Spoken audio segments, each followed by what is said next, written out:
Okay, so malamig na yung ating chamber. Pwede na nating tanggalin ang nozzle na ginamit natin na pang testing.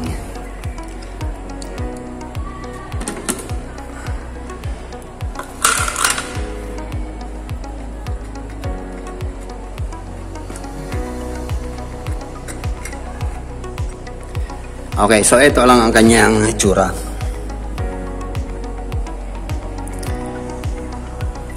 So 3/4 cup ito. Ito 3/4 na tubo. So ito yung mga ginamit ko na butas. Ito ang ginawa ko mga butas sa kanya.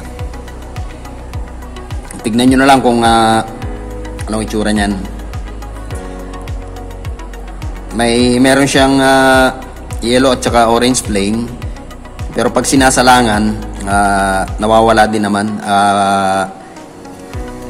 Medyo kulay asul at saka pink ang lumalabas na apoy sa kaldero, kaya hindi na inuuling.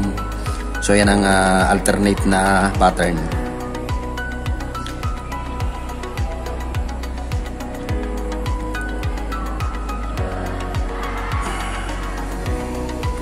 Tapos yung end cap, yan. So ang butas niyan 1, 2, 3, 4, 5, 6, 7, 8, 9, 10, 11, 12, 13, 14, 15, 16. So ang butas niya ay 1, 2, 3, 4, 5, 6, 7, 16 na butas ang binutas ko dyan. Ang haba niya, eto.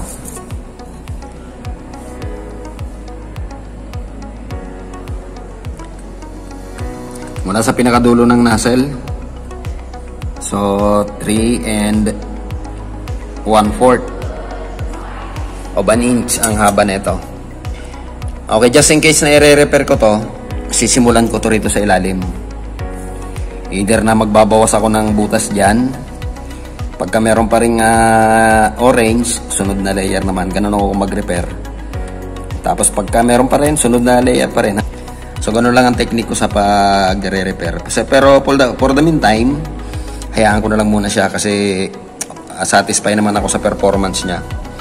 Just in case na magbago isip ko, i-repair ko ito. So babaguhin ko yung mga butas na yan, yung sizes. So abangan nyo lang yung update kung sakaling i-repair ko ito. Ipapakita ko sa inyo magiging result para maikumpara ninyo. Okay, so hanggang dito na lamang muna uli. Maraming salamat sa pagsama. Sana huwag kayong magsawa sa aking channel. Until then. Okay, sinubukan kong i-repair yung aking nozzle. Yung 3/4 na tubo. Tapos ang end cap syempre 3/4 din. So ito yung update sa ni-repair kong nozzle. Okay, so malaki yung pagbabago. Kung makikita nyo, more on blue flame na siya. Tingnan natin ang total performance nito. Titignan ko kung makakaabot yung okay, titignan ko kung makakaabot sa upper portion yung blue flame na yan. Diyan sa mga unang butas na yan. Okay, so far so good. Medyo mas marami na ngayon ang kulay asul.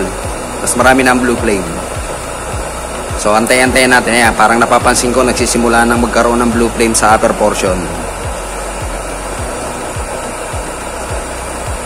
Pag ito ay nag-success, pag makarecover talaga siya ng gusto, mamaya ay papakita ko kung paano ko ito ni-repair.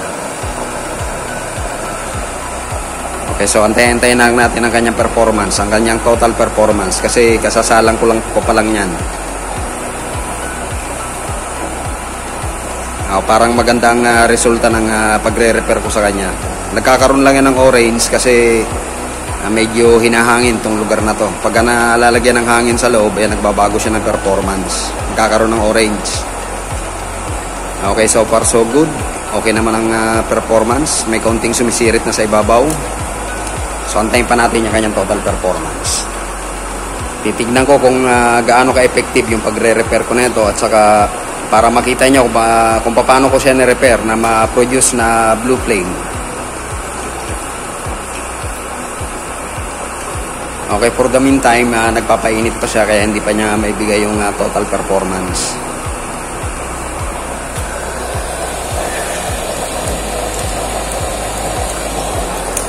Masyado maliwanag sa pwesto ko.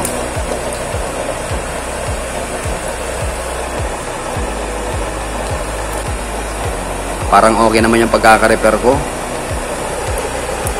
Blue flame na yung nasa ilalim. Kaunting-kaunti lang yung orange. Ang inaantay ko na lang yung upper portion na sumirit, yung pangibabaw na parts na yan.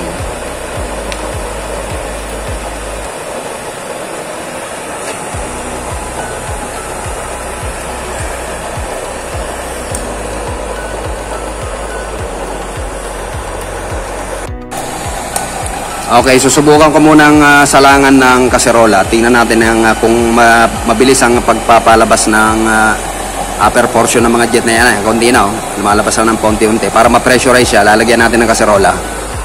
So, ito ang aking isasalang.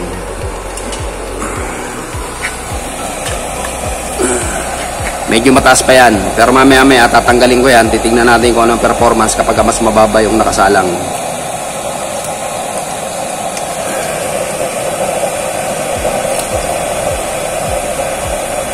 Okay, so sa tingin ko, tatanggalin natin yung ibabaw na parte na yan.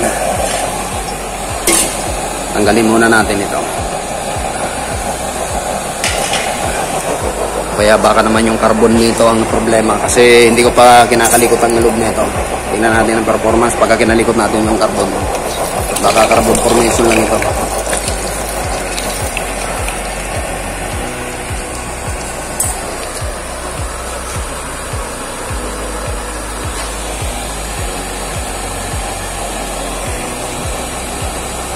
Okay, so isasalang ko na itong ating kaserola. Tingnan natin ang mangyayari.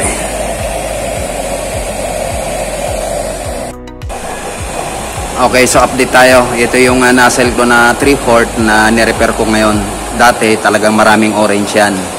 Malakas yan noon. Parang satisfied na ako noon, pero kaya lang mas gusto ko pa siyang i-improve, kaya nirepair ko. Ayan na ngayon ang itsura niya. Pagka nag-success ito, ipupull out ko to. Tignan nyo kung paano repair ang ginawa ko sa kanya para medyo gumanda yung kanyang performance. So ngayon medyo malaki ang kanyang kaibahan sa performance niya dati. More on blue flame na siya. Nagkakaroon lang ng orange yan kasi pagka nadadapuan ng hangin. So tingnan natin ang update nito. Tingnan natin kung makaka-recover ito. Kung ano ang total performance ng pagkaka-repair ko sa nozzle na ito.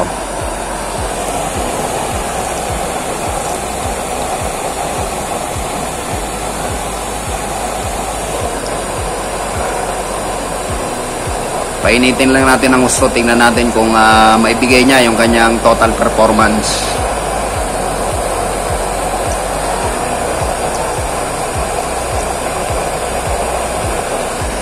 Malaki ang improvement nito kasi ayan, kitang-kita nyo naman ang apoy niya ngayon kaysa sa dati. More on blue flame na siya. Nagkakaroon lang ng orange kapag humahangin kasi medyo mahangin tong lugar ko ngayon. So tignan natin ang total performance niya kung maibibigay niya ng todo ngayon.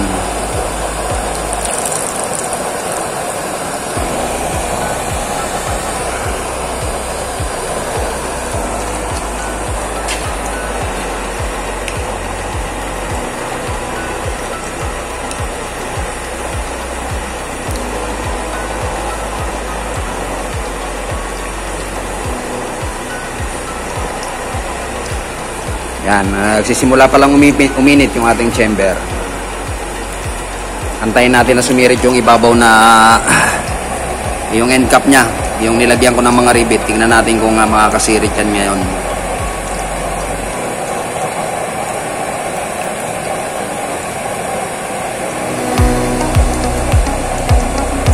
Okay, medyo visible na yung iba. Antay pa tayo ng ilang sandali pa.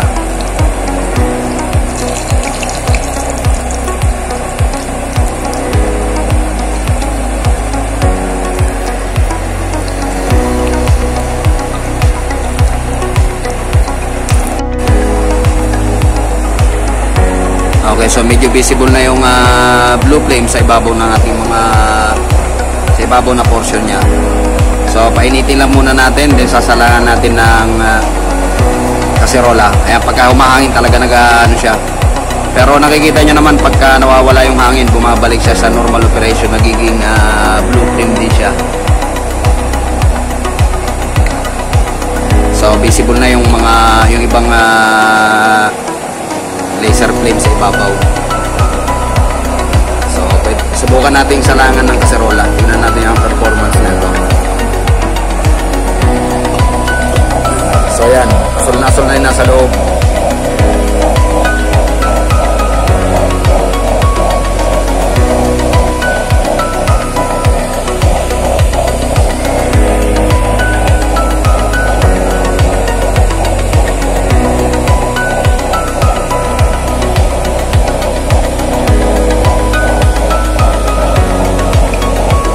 Simula na rin mag-activate yung ating mga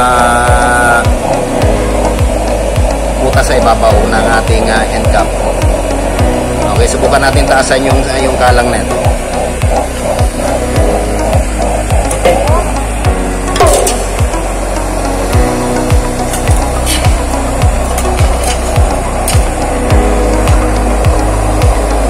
So tinasan ko yung kalang kasi parang nasusuffocate siya. Ayan, nakikita nyo naglalabasan na yung mga blue flame sa ibabaw.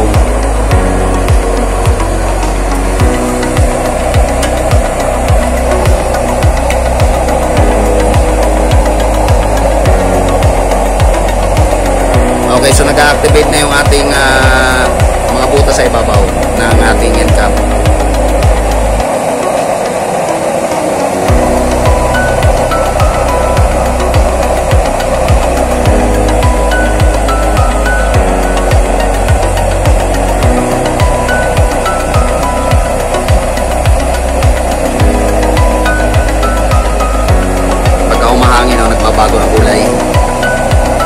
Okay, tatanggalin ko ulit. Ihinaan natin yung pressure. Masyado yatang malakas.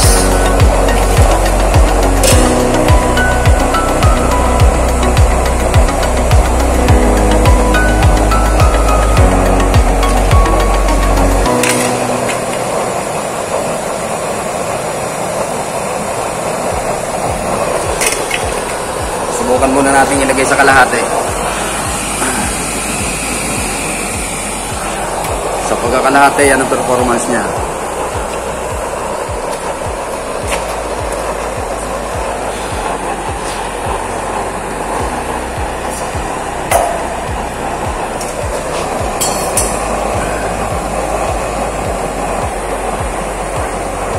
Okay, subukan nating lagyan ng carb sa ibabaw.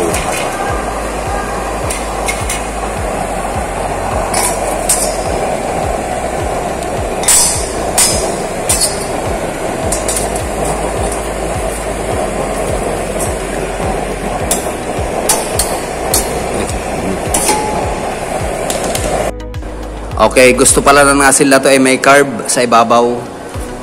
Gusto niya na pe-pressurize siya. So nilagyan ko ng carb. So ayan ang performance. Ang setting niya ay nasa number ano pa lang. Ayan, nasa number 2. Lagyan natin sa kalahati. Na merong carb. Ayan. Huli ko na siya ngayon. Gusto pala niya ay merong carb. Oh, blue flame na yung blue flame na siya ngayon. Sumisirit na rin yung ating pangibabaw na parts. So ilalagay ko to sa number 8. Tingnan natin. Okay.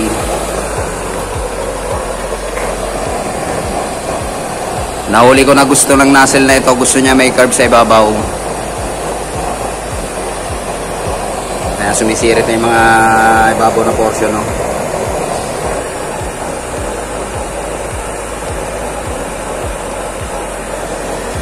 Masyadong maselan tong nozzle na ito. Gusto niya may carb pa sa ibabaw.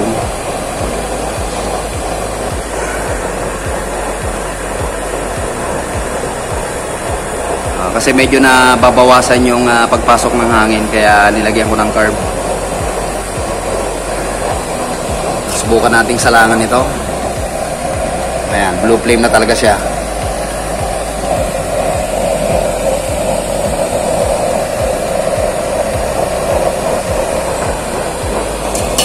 Okay, so nahuli ko rin ang gusto ng nozzle na ito. Gusto niya pala may carb sa ibabaw.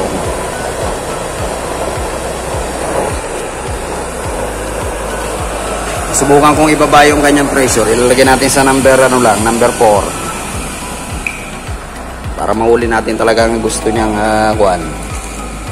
Number 4. Okay, so nasa number 4 na setting yan.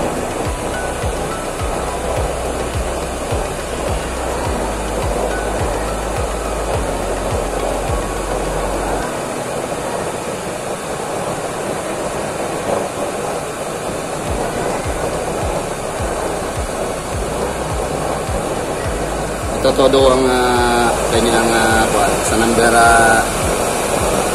Number 9 ang setting ngayon yan. So nakita nyo, nag-angatan yung mga ibabaw na portion na blue plate. Okay. So yan. Ganyan pala ang gusto niyang setup.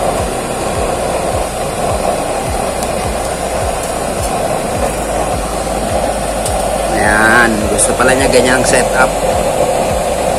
So okay na ito. Tingnan natin kung gaano katagal mapapakulo itong na ito. Itong kaserola na ito. So 2 litrong tubig yan. Purasan natin kung gaano katagal mapakulo itong ganitong klase ng apoy. Kung gaano siya katagal makapagpakulo sa ganyang klase ng apoy na binibigay niya. Ang nagme-main function yung pinakagitna. Yun ang sumisirit sa pinakagitna lang. Yung mga gilid kasi nabangga na. Kaya ang nagpa-function ay yung mga pinakagitnang butas lang. Tingnan natin kung gaano katagal ang performance nito. Para kung gaano niya katagal mapapakulo itong 2 litrong tubig na ito. Okay, medyo nausok na agad. Sandali lang.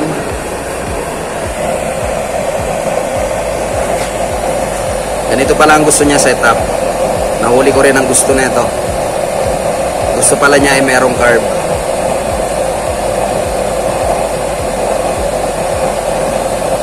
Ayan, okay na yung apoy na to. Hindi na ito makakapagpa-uling sa ilalim.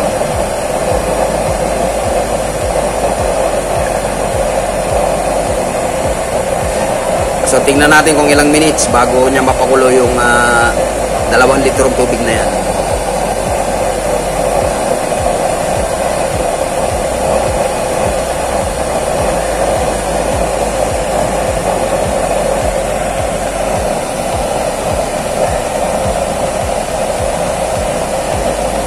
Iba pala ang performance kapag nagkakaroon ng carb.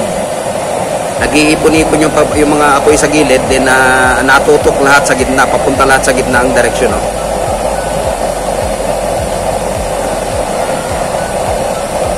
So yung 2 litro ng sinalang natin,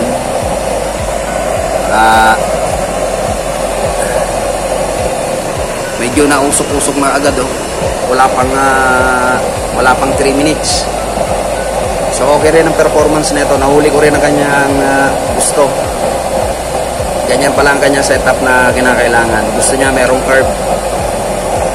At saka nakaangat ng konti. Yan. So ang main na nagpa-function niya yung pinakagitnang mga butas.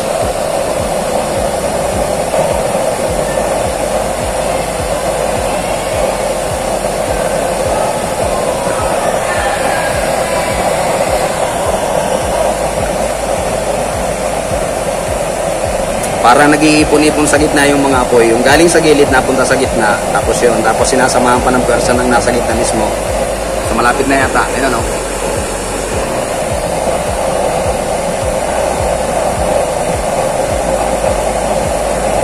Nahuli ko rin ang gusto ng nozzle na ito. Yun lang pala ang tamang setup para sa kanya.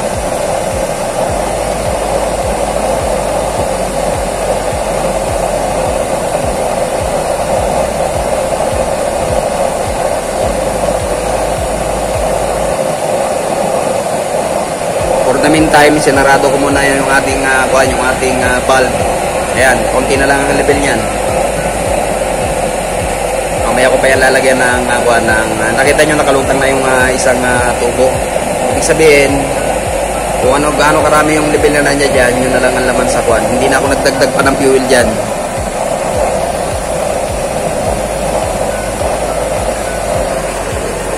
Kulo-kulo na agad. Wala pang 5 minutes. Kulo ka agad siya.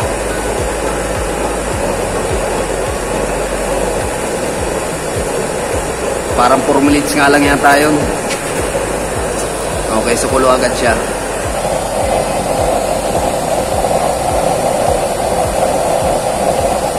Ayan, maganda na yung binubugan niyang apoy ngayon kasi nilagyan ko ng carb. Ang daming trial ko rito sa isang nozzle na to ah.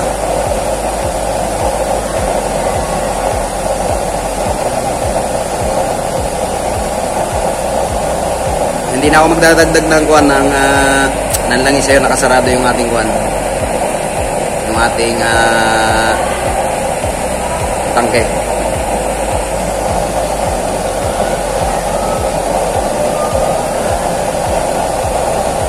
Yung liberation kasi na ito ang mag-i-indicate ng laman sa loob. So yan ang ulitin niya sa ating chamber.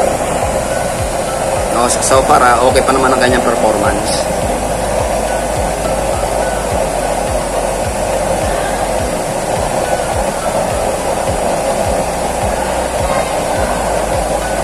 Iba talaga ang performance kapag nilagyan ng carb. May mga nozzle na gusto merong carb, meron namang okay lang na wala. So itong nozzle na to, i-design ko na sa kanya para sa merong carb. Kaya kulong-kulong na talaga.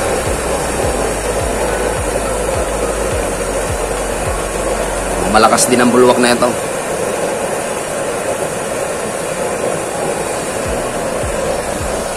Okay, so isasagad ko pa yung ating blower.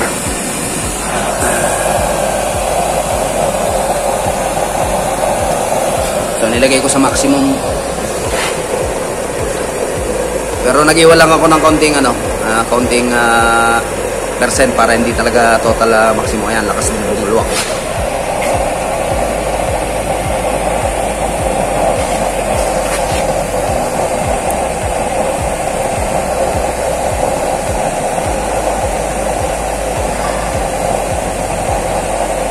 Okay na ang performance ng isang to.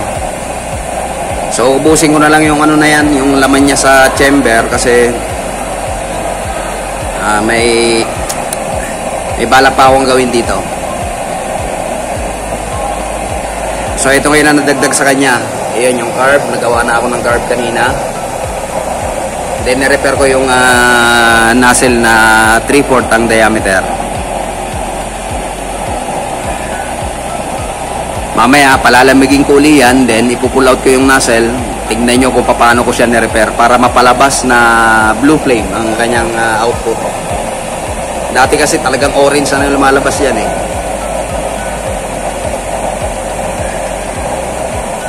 Mas gaganda pa siguro yan kung mas mababa yung ating pinaka lalagyan ng kalan. Parang sa tingin ko mataas masyado ito. Mas maganda siguro kapag bumaba pa yan.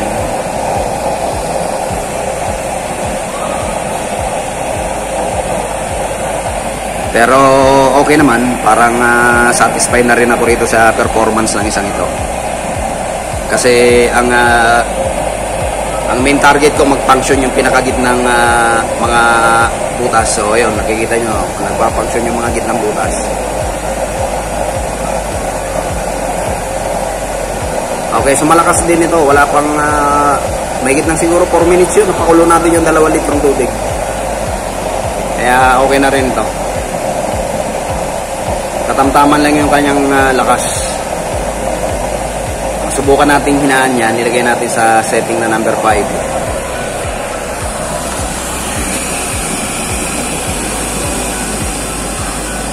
Nasa kalahati ang performance niya. Okay pa rin ang performance niya sa number 5 na setting. Malumanay na malumanay yung kanyang dating.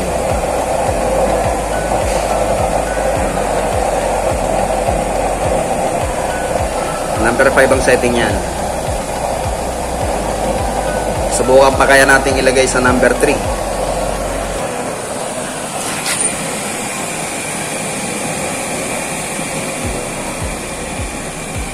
Ayan, number 3. Okay, so far okay naman. Buo pa rin yung kanyang blue flame. Nahaluan nga lang ng konting orange. Pero nagpa-function pa rin yung ating pinakagitnang mga butas.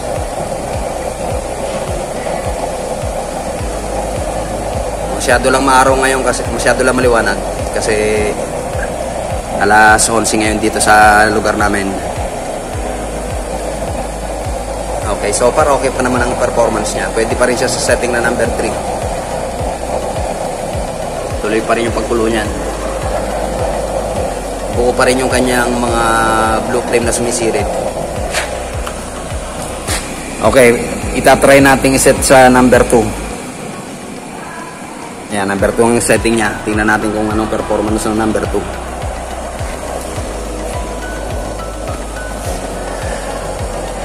Okay, so yun ang setting ng number 2. Banayad na banayad pa rin siya.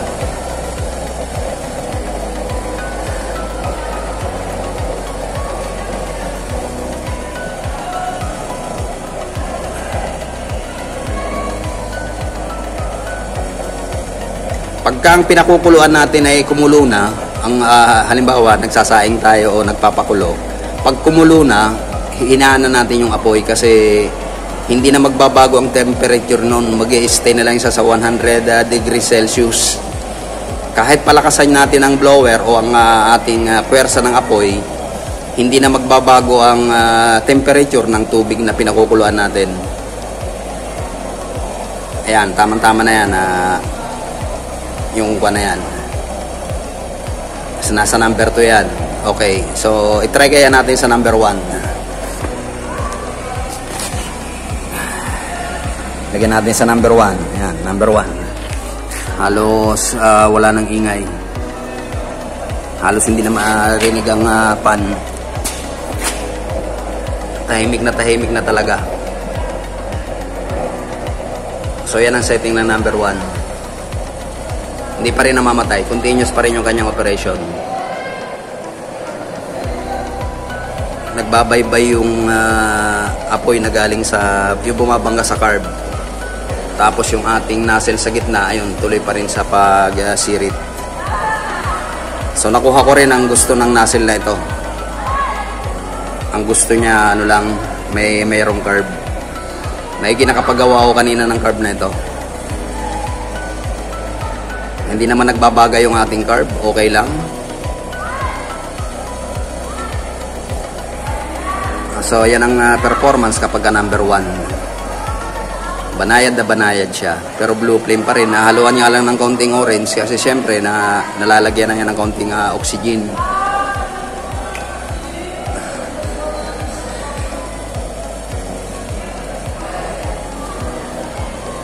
Okay, for the last round, ibabalik natin sa setting na number 5.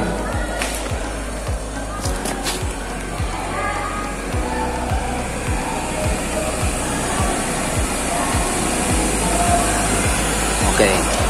Okay, so yan ang performance kapag number 5. Sana yun? Ayan, nakita nyo, lumakas na yung ating yung ating apoy. Sumirit na ng gusto yung ating blue flame sa gitna. Okay, so nagawang ko rin ng paraan kung paano i-repair itong nozzle na ito. Gusto pala niya ilalagyan siya ng carb. Masyadong maselan. Lahat ng layer nilagyan ko ng rivet yung na yan para hindi ko na i-pull out. Ayan, asul na talaga siya.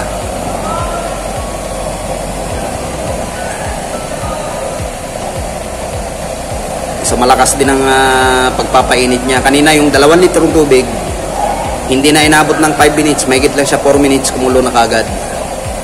So gaya ng sabi ko, kapag magpapakulo, o kung kumulo na yung ating sinasalang, pwede nang bawasan ng kwan yun ng apoy kasi hindi na magbabago ng temperature yun.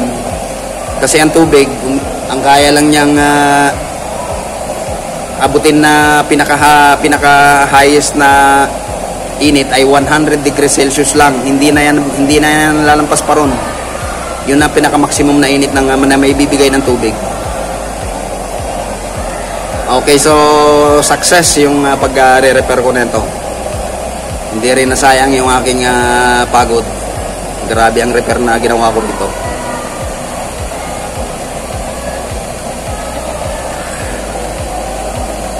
Okay, so hanggang dito na lamang muna uli. Okay, so another last round. Ilagay natin sa maximum. Mag-iwan lang tayo ng mga 10%. Huwag natin masyadong sasagad sa ating gadget. Ayan, lalo siya lumalakas ngayon. Oh, ayan.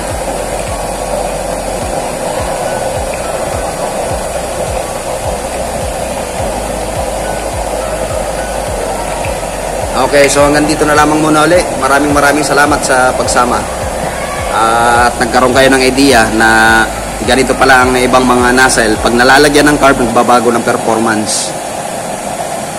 May mga nozzle na gusto merong carb, may mga nozzle na gusto walang carb. So itong nozzle na nirepair ko, gusto niya may carb. So pababayaan ko siyang may carb. So ayan, sumisiri talaga yung ating pangibabaw na butas. So maraming salamat sa pagsama. Until then.